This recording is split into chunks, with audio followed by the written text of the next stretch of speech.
Renungan hari ke-6 temanya, Fellowship in the Dark, persekutuan dalam kegelapan.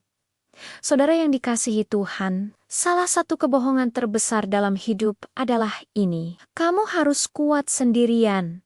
Saat kita ada di masa gelap masalah datang, hati berat, pikiran penuh kita cenderung menarik diri. Kita merasa tidak mau merepotkan orang lain, tidak ada yang mengerti, atau lebih baik, diam saja. Padahal, Tuhan tidak pernah merancang kita untuk berjalan sendirian. Kebenaran hari ini sederhana, tapi sangat dalam.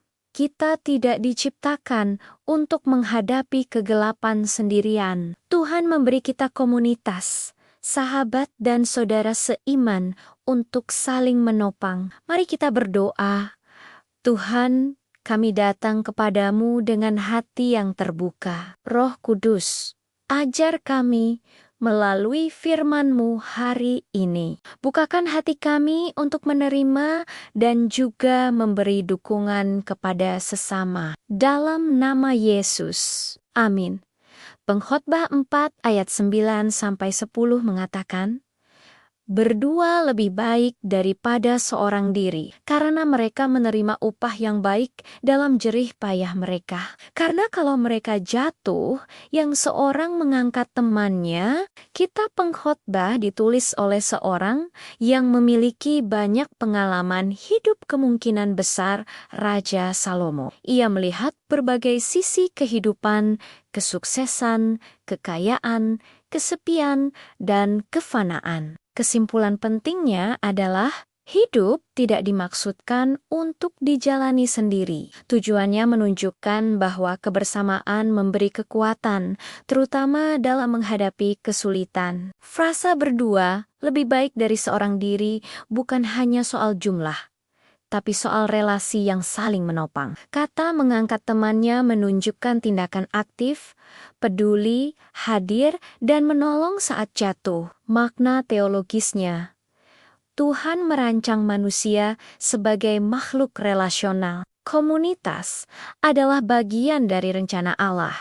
Pemulihan sering terjadi melalui hubungan. Contohnya Daud dan Yonatan. Daud berada dalam masa sulit dikejar dan terancam, tapi dia punya Yonatan yang menguatkan dan mendukungnya secara emosional serta rohani. Persahabatan mereka adalah bukti bahwa Tuhan sering mengirim pertolongan melalui orang lain. Begitu juga dengan C.S. Lewis dan J.R.R. Tolkien. Dua penulis besar ini saling mendukung, berdiskusi, dan mendorong satu sama lain hingga lahirlah karya-karya besar. Saudara, firman ini mengajak kita bertanya, siapa yang berjalan bersama kita? Apakah kita membuka diri atau menutup diri? Implementasinya, bangun relasi yang sehat, jangan isolasi diri. Berani terbuka secara bijak, jadi penolong bagi orang lain. Memang seringkali ada gengsi atau takut dihakimi, tapi percayalah, tidak semua orang akan menyakiti. Cari komunitas yang sehat. Ingat, kesembuhan sering datang lewat hubungan. Bayangkan, bara api.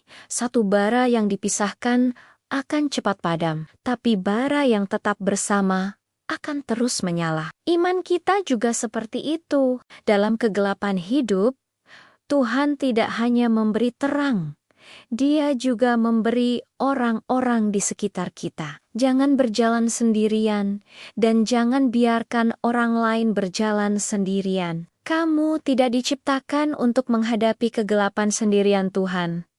Menyediakan orang untuk berjalan bersamamu. Mari Tuhan, kami bersyukur untuk orang-orang yang Kau tempatkan dalam hidup kami. Ajar kami untuk belajar berjalan bersama.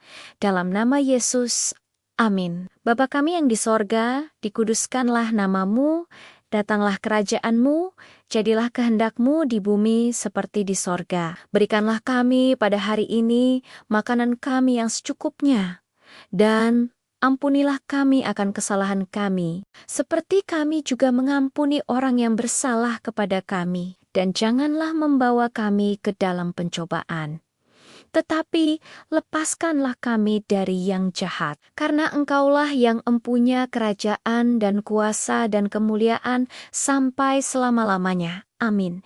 Kiranya Tuhan memberkati engkau dan melindungi engkau. Kiranya Tuhan menyinari engkau dengan wajah-Nya dan memberi engkau kasih karunia. Kiranya Tuhan menghadapkan wajah-Nya kepadamu dan memberi engkau damai sejahtera. Amin. Jangan lupa untuk like, comment, share, dan subscribe. Terima kasih sudah meluangkan waktu. Tuhan memberkati dan menyertai setiap langkahmu hari ini. Tetap berjalan bersama karena kamu tidak sendirian.